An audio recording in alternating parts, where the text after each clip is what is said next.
First part of chapter 21, where Mary Brotherton kind of makes up with Nurse Tremlett quite easily, switches her over to the side, saying like, because she's like, the Nurse Tremlett's like, look, what the Reverend said. This is all hopeless. You can't do anything by yourself.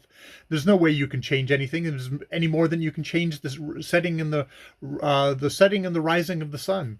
And where she says like, well, they stop the slave trade. All those poor unhappy creatures. We have to kind of term it in the most kind of dismissive language to black people. Those poor unhappy creatures.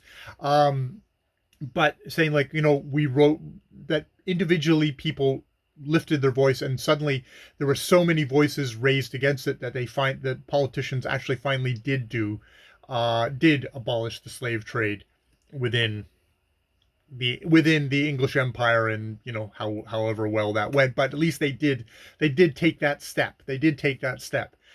So what's to say we can't all raise our voice if we all start raising our voice against inhumane practices in factories, that we can't change that as well. And Nurse Tremlett pretty much switches around, so that goes pretty smoothly. But the next big thing is trying to find out where the hell Mchl is.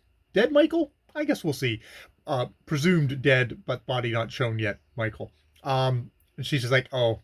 So the next day she writes to Martha Dowling, the very put upon, tender-hearted, but the pawn of Sir Matthew, who is used as a pawn to reassure Mrs. Armstrong that Mchl was going to a good place. Maybe he's gone to a good place in heaven. We'll see. But she writes to her, and she arrives pretty quickly, actually, all told. At which point we are treated to one of these wonderful scenes of the Dowlings at the breakfast table, and just all the horrible daughters and the sneery brother. And there's like, oh, they want you. She wants you because she's interested in Augustus. You have to go there and tell her Augustus is great. And him flirting with that other girl. Is it Carrie Fisher? That would be odd. Carrie Fisher. Man, Carrie Fisher was back in the day there, before Star Wars, I guess. That was just to laugh at her, which is like, great. So yeah, you flirted with a girl just to laugh at her. That's just like, it shows you exactly how awful these people are. And Martha, on the other hand, is like, she's actually visited the widow, Mrs.